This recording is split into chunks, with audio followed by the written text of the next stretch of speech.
Jare ek was jong man, my ouers het gedink ek gaan opeindig in die tronk man. Nou loop ek met 'n watch want ek laat fok altyd verby gaan. Ek ken 'n klompie broerse wat broerse ken wat vir my span. Jare ek was jong man, my ouers het gedink ek gaan opeindig in die tronk man. Nou loop ek met 'n watch want ek laat fok altyd verby gaan. Ek ken 'n klompie broerse wat broerse ken wat vir my span. My span.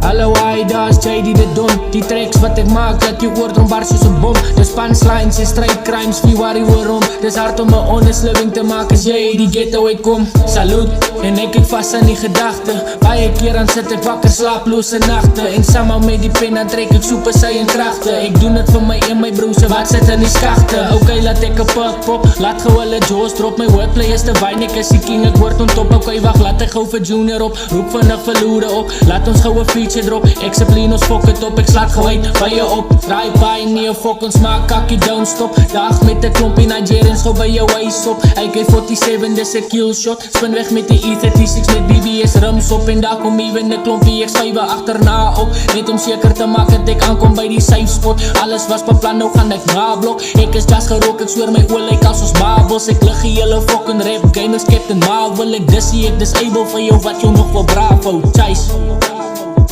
is JD Triple Extreme Records. Jare ek was jong man, my ouers het gedink ek gaan opeindig in die tronk man. Nou loop ek met 'n watch want ek laat fok altyd verby gaan. Ek ken 'n klompie broerse wat broerse ken wat vir my span. Jare ek was jong man, my ouers het gedink ek gaan opeindig in die tronk man. Nou loop ek met 'n watch want ek laat fok altyd verby gaan. Ek ken 'n klompie broerse wat broerse ken wat vir my span. My span.